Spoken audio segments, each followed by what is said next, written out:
नमस्कार, स्वागत है आपका हॉर्नबिल टीवी में और मैं हूं आपके साथ शिखा सकलानी। बुलेटिन की शुरुआत करते हैं खबरों के साथ।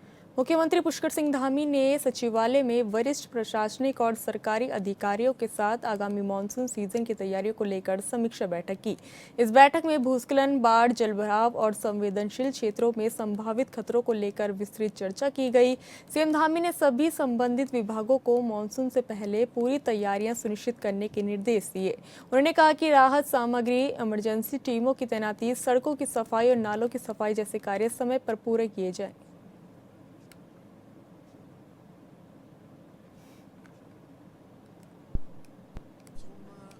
से हम हमारे राज्य में हमारे लिए बहुत चुनौती होता है, इसलिए मानसून की तैयारियों के संबंध में आज विस्तृत रूप से आपदा प्रबंधन ने समन्वय करते हुए सभी विभागों के साथ बैठक की है। सभी विभागों ने अपनी तैयारियां मानसून को लेकर जो करी हैं, आने वाले समय में कहां पर किस प्रकार की चुनौतियों का सामना करना पड़ सकता है, कौन सी आवश्यकताएं हो सकती हैं, सड़क, परिवहन, बिजली, पानी, खाद्य विभाग, हमारे लोक निर्माण विभाग, एसडीआरएफ, एनडीआरएफ, बीआरओ, सभी विभाग थे और सभी ने अच्छी तैयारी की है।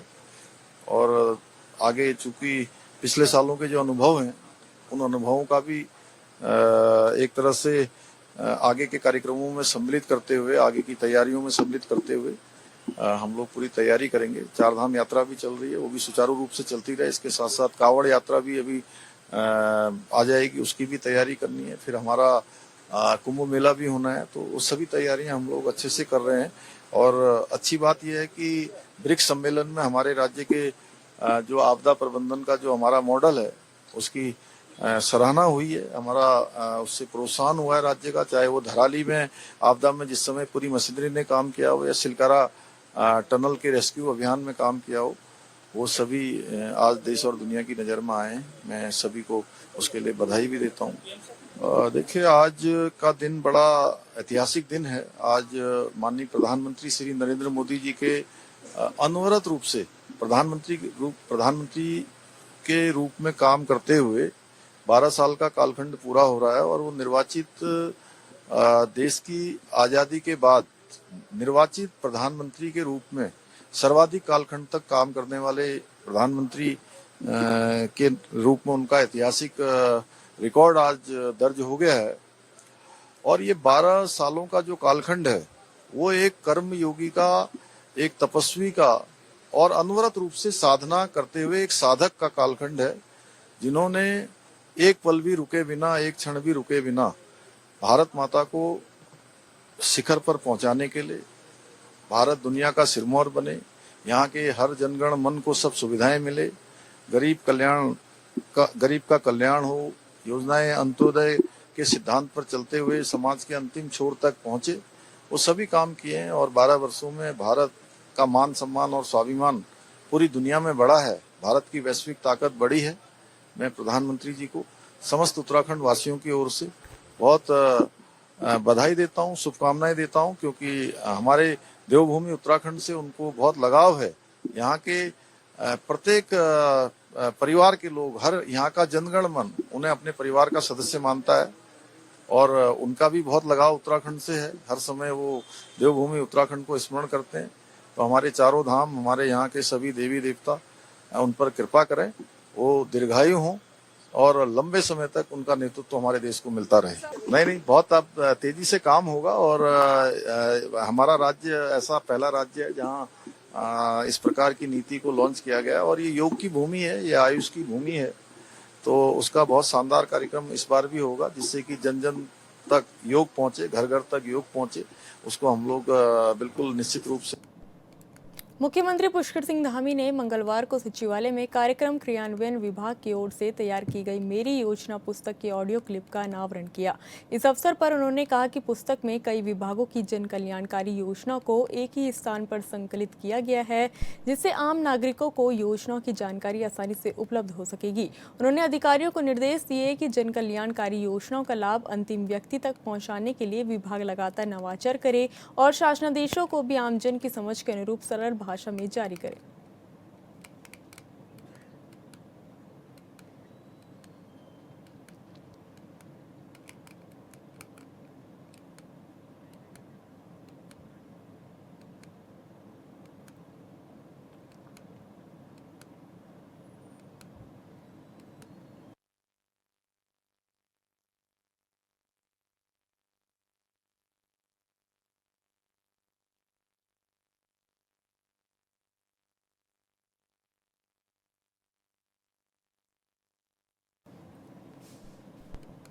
आपको बता दें कि मुख्यमंत्री पुष्कर सिंह धामी के मार्गदर्शन में देहरादून में ब्लूबेरी खेती की नई पहल शुरू की गई है। आपको बता दें कि सीएम धामी के मार्गदर्शन में ये पहल शुरू की गई।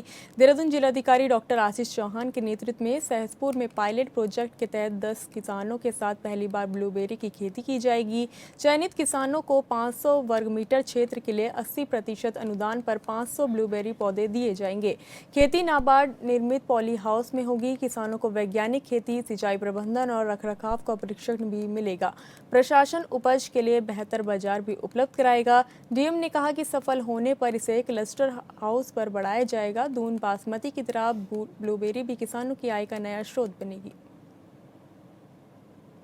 या ब्लूबेरी कॉन्सेप्ट पे जो मेरी जिला स्तरीय अधिकारियों से बात हुई और हॉर्टिकल्चर डिपार्टमेंट और एग्रीकल्चर डिपार्टमेंट से जब जिला योजना या मल्टीपल अदर एस्पेक्ट्स पे बात हो रही थी, तो इस दौरान हम लोगों ने ब्लूबेरी को प्रमोट करने के लिए एक प्लान या मेरी तरफ से डायरेक्शंस उन्हें दिए गए और उसमें उन्होंने एक सहसपुर में एक लैंड पार्सल आइडेंटिफाई किया और उसमें 10 किसानों को पायलट बेसिस पे इसके कल्टीवेशन के लिए प्रमोट या सपोर्ट किया जाएगा। भी एक हाई वैल्यू क्रॉप है, चूँकि इसकी जो सेलिंग रेट है वो 1000 से 1500 रुपये प्रति केजी के हिसाब से है।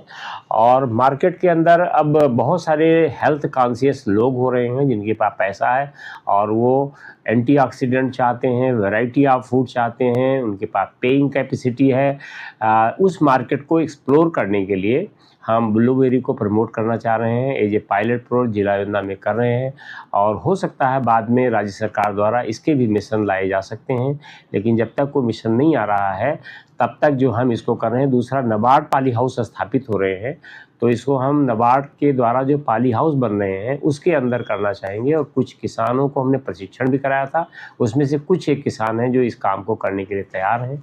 तो अभी हम प्रारंभिक तौर पर 10 किसानों का सहसपुर ब्लॉक में 2 या 3 गांव में इसको करने के लिए प्रस्ताव हमने प्रस्तुत किया है। जिला योजना में माननीय आदरणीय जिलाधिकारी महोदय ने अगर अनुमोदित कर दिया तो हम इसको जरूर करेंगे।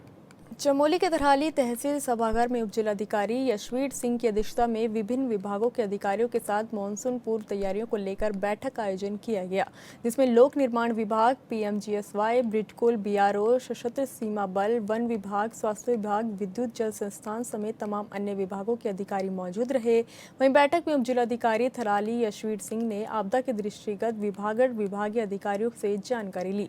उपजिलाधिकारी ने सड़क निर्माणदायी संस्थाओं को आपदा के दौरान बंद सड़कों को खुलवाने के लिए पर्याप्त जेसीबी मशीनें उपलब्ध रखने, जल संस्थान को आपदा के दौरान जल आपूर्ति सुचारू रखने और विद्युत विभाग को आपदा से पूर्व झूलते तारों से निजात दिलवाने के निर्देश देने के साथ ही विद्युत आपूर्ति सुचारू रखने के निर्देश दिए।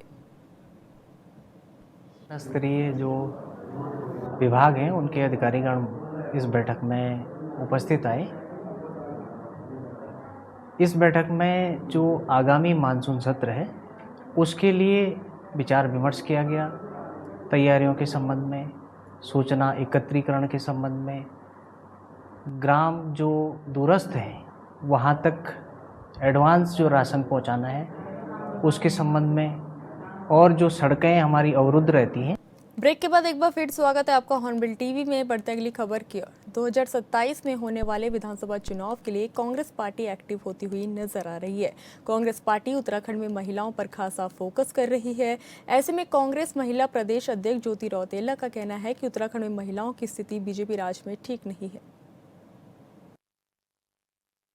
कांग्रेस महिला प्रदेश अध्यक्ष ज्योति रौतेला जी हमारे साथ मौजूद हैं। मैडम, 2027 की किस तरह की चुनावी तैयारियां हैं आप लोगों की? हाल फिलहाल में राहुल गांधी का दौरा भी क्योंकि आप लोगों ने लगवाया और हालांकि वो नहीं आ पाए, वो बात अलग है, लेकिन वर्चुअली उन्होंने संवाद भी किया लोगों से। किस तरह की रूपरेखा तैयार की जा रही है 2027 के लिए?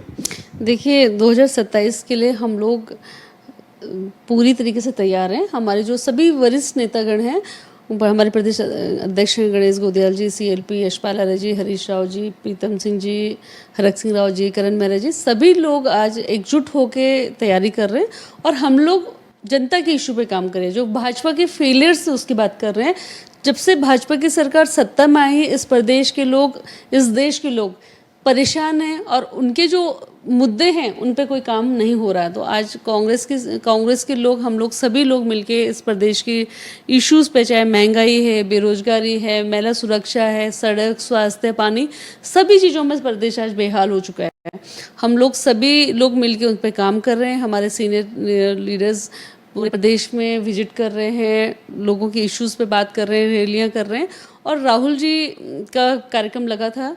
राहुल जी मौसम ख़राब होने की वजह से नहीं हम लोगों के बीच में पहुंच पाए, लेकिन वर्चुअली उन्होंने लोगों से बात करी। उन्होंने खुद बोला कि अगर हम सत्ता में आए तो अग्निवीर जो भाजपा ने हमारे प्रदेश के और देश के लोगों में थोपी है उसको ख़त्म करेंगे। जो पहले पुरानी भर्तियां थी जिसमें लोगों को पेंशन मिलती थी, अगर भगवान न करे किसी को होता तो शहीद का दर्जा मिलता था, वो सब वैसे ही रूटीन में दोबारा से शुरू होगा जब कांग्रेस की सरकार आएगी। और आज जो सरकार सत्ता में बैठे उसे उखाड़ के फेंकने का काम आज करने के लिए हम लोग सब तैयार हैं। लेकिन महिलाओं की सुरक्षा की आप बात करते हैं, महिलाओं के मुद्दे के उठाने की बात करते हैं। महिला वंदन अधिनियम जब लेकर के आई बीजेपी तो वो उनका भी बार बार ये कहना है कि कांग्रेस ने इसको पास नहीं होने दिया। आखिर उसको किस रूप में देखते हैं आप लोग? देखिए, इसमें करेक्शन है। 2023 में जब महिला अधिनियम बिल आया था तो उस वक्त कांग्रेस ने और पूरे अलायंस ने उसको जब राज्यसभा और लोकसभा में पास करने का काम किया तो हम लोगों ने सबने समर्थन दिया। आपने महिला वंदन अधिनियम को संविधान के साथ छेड़छाड़ करने की कोशिश उसकी आड़ में संविधान के साथ छेड़छाड़ करना चाहा, चेंजेस करने चाहे, उसके खिलाफ कांग्रेस रही। महिला सुरक्षा जो 33% आरक्षण का जो मुद्दा है उसको तो कांग्रेस की सरकार लाई थी। हमारी सरकार में वो राज्यसभा में पास हो गया था, लोकसभा में हमारे पास बहुमत नहीं था तो वो पास नहीं हो पाया। और जब कांग्रेस भाजपा इस बिल को लाई तो सर्वसम्मति से सबने इसको पास करा। आपने उसको लागू क्यों नहीं करा? हमने तो बोला उनको कि आज लागू करिए। हमारी पार्टी ने तो बोला कि आप आज से महिला वंदन अधिनियम को पास करिए, लागू कर दीजिए, लेकिन वो लागू करने को तैयार नहीं। उसमें वो अमेंडमेंट चाहते थे, संविधान के साथ खेलना चाह रहे थे, उसके खिलाफ कांग्रेस पार्टी रही। अच्छा, लगातार ये भी देखा जाता है कि अगर प्रोटेस्ट होता है तो सबसे आगे आप नज़र भी आती हैं। हाल फिलहाल में टंकी पे आप चढ़ी और जिस तरह से आपने अपने ऊपर पेट्रोल भी डाला, उसके बाद मुकदमे भी आप पर दर्ज हुए। इन पूरी प्रक्रियाओं को किस रूप में देखते हैं? हालांकि एक बड़ी जीत तो आप लोगों ने हासिल कर ही ली थी। नहीं, देखिए, जो अब व्यक्ति राजनीति कर रहा है, अगर मैं आज एक पद पे हूँ और मेरे पास कुछ लोग उम्मीद से आते हैं तो मेरी जिम्मेदारी होती है उनकी आवाज़ को उठाना। मैंने सिर्फ वही किया। मैंने 150 दिन हम लोगों ने उनके धरने को देखा। मैंने खुद मुख्यमंत्री जी से उस इशू पे बात करी। उन नर्सिंग के बच्चों को मुख्यमंत्री जी से मिलवाने का काम करा। मैं नहीं जा पाई, लेकिन उनको मैंने सीएम सर से बात करके उनको मिलवाया। उसके बाद भी सुनवाई नहीं हुई। उसके बाद धन सिंह रावत जी से मैंने खुद बात करी। धन सिंह रावत जी को उनका पूरा केस मैं लेके, उन बच्चों को भी लेके गई मैं। उसके बाद धन सिंह रावत जी के घेराव, मुख्यमंत्री आवास के घेराव, जब कुछ नहीं हुआ तो उसके बाद हम लोगों को मजबूर होके पानी की टंकी पे वो बच्चे भी चढ़े और मैं भी चढ़ी। और देखिए, हमारा काम है सरकार को आवाज़ सुनाना।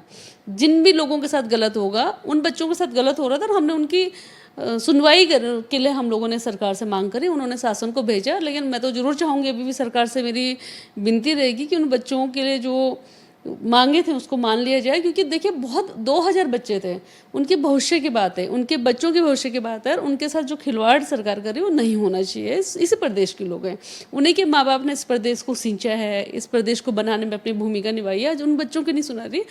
तो मैं हमेशा, जो भी व्यक्ति मेरे पास आया, चाहे वो छोटे से छोटे काम के लिए आया, चाहे मुझे रात को कोई व्यक्ति 2 बजे फ़ोन कर देता है कि आपको थाने पहुंचना मेरे साथ होता, मैं जाती हूँ। हर चीज़ सोशल मीडिया और मीडिया में नहीं होती, लेकिन मैं हर उस व्यक्ति के साथ हूँ जो इस सरकार से या इस प्रदेश में प्रताड़ित है, उसको परेशानी है, और अगर उसको लगता है कि ज्योति रौतेला मेरे किसी काम आ सकते हो तो मैं हमेशा उनके साथ रहूँगी। मैडम, अंतिम सवाल मेरा ये है कि आज के समय में कितना उत्तराखंड में महिलाओं को आप सुरक्षित भी मानती हैं और समृद्ध भी मानती है कि आज की आजीविका, जैसे कि लखपति दीदी की योजना की बात आती है, कहा जाता है कि उत्तराखंड में महिलाएं सशक्त हो गई हैं, उनके रोजगार के लिए काफ़ी काम किया गया है, उसको आप लोग किस तरह से देखते हैं? क्या वाकई महिलाएं लखपति बन गई? ना ही महिलाएं सुरक्षित हैं और ना ही महिलाएं समृद्ध हैं। देखिए, ये सब महिलाएं क्या, पुरुष इस उत्तराखंड में समृद्ध नहीं है। आज फाइनेंशियल क्राइसिस में पूरा प्रदेश और पूरा देश चल रहा है।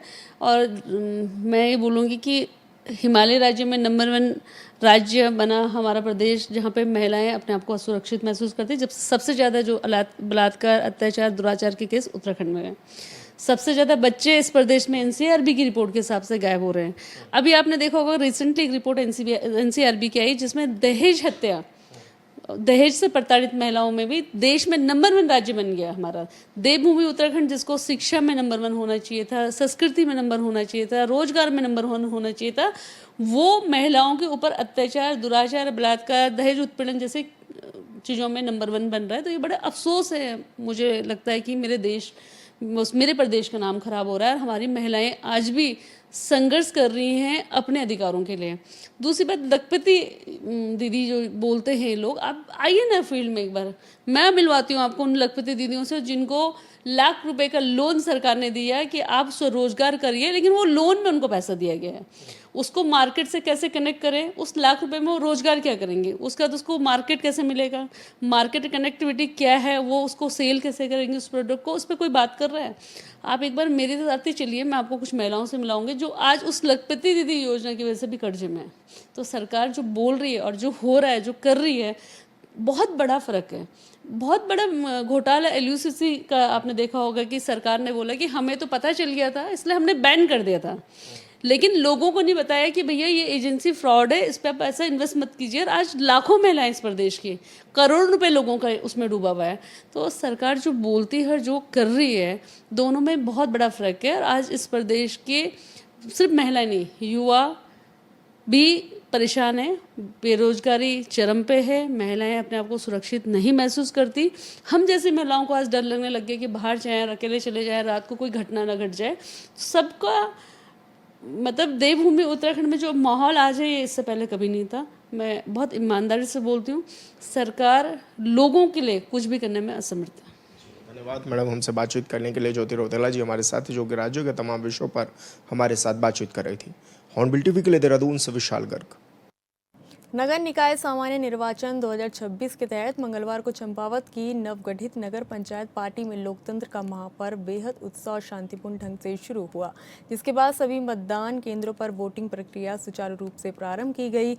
जिले की नगर पंचायत पार्टी में पहली बार हो रहे इस चुनाव को लेकर स्थानीय जनता, विशेषकर युवाओं और मात्र में जबरदस्त उत्साह देखा जा रहा है। वहीं जिलाधिकारी के निर्देश पर दिव्यांग मतदाताओं के लिए विशेष व्यवस्था की गई।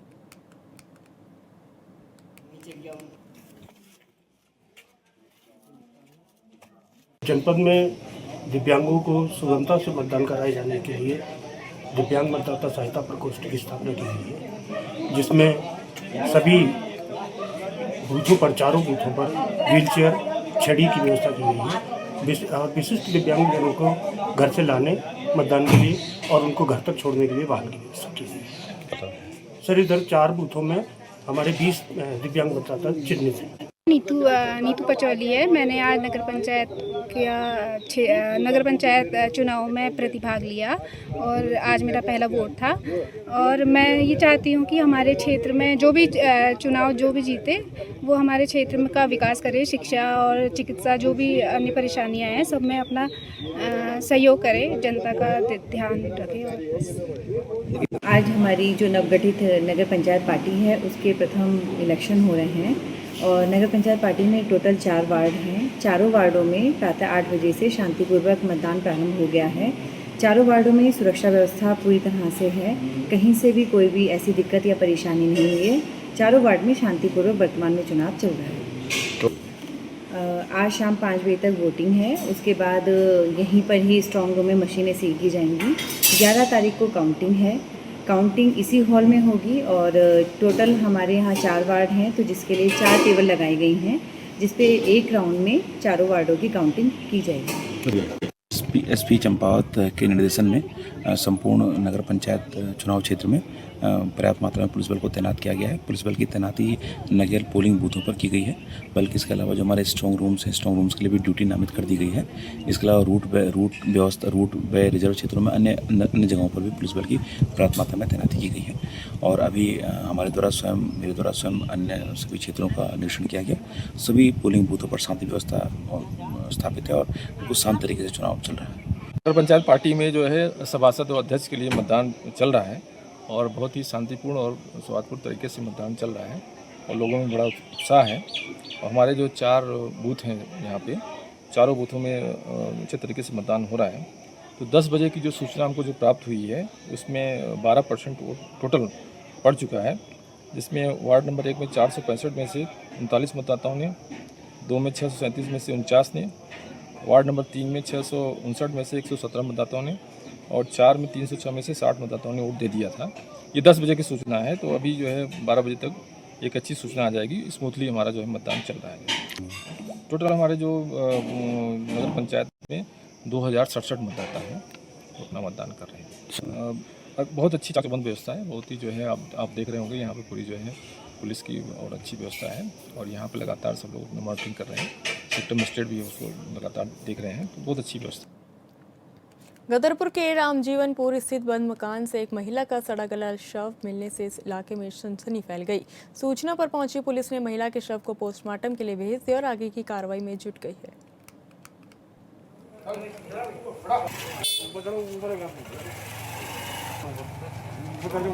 परिवारजनों से हम सब लोग भेंट कर रहे हैं, उनसे बात कर रहे हैं और उसके बाद जो भी परिवारजनों की सहमति से जो भी कानूनी प्रक्रिया होगी वो अमल में लाई जाएगी।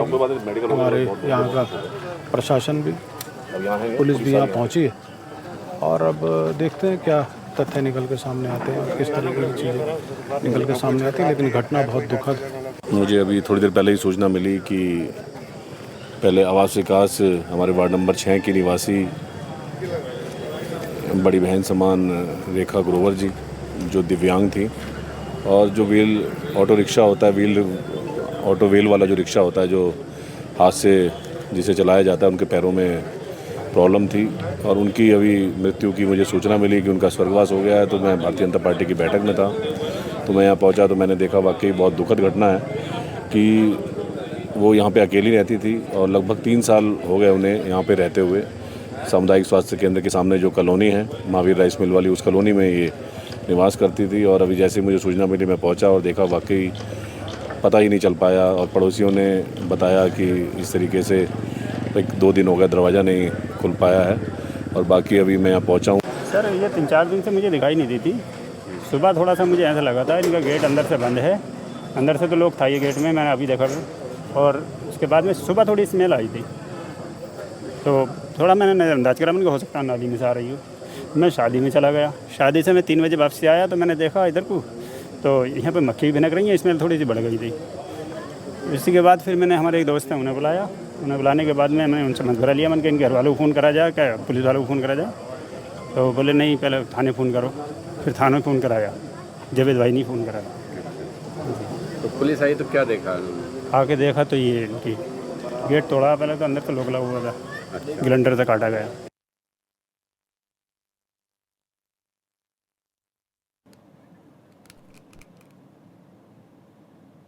फिलहाल इस बुलेटिन में इतना ही। आप देखते रहिए हॉर्नबिल टीवी। नमस्कार।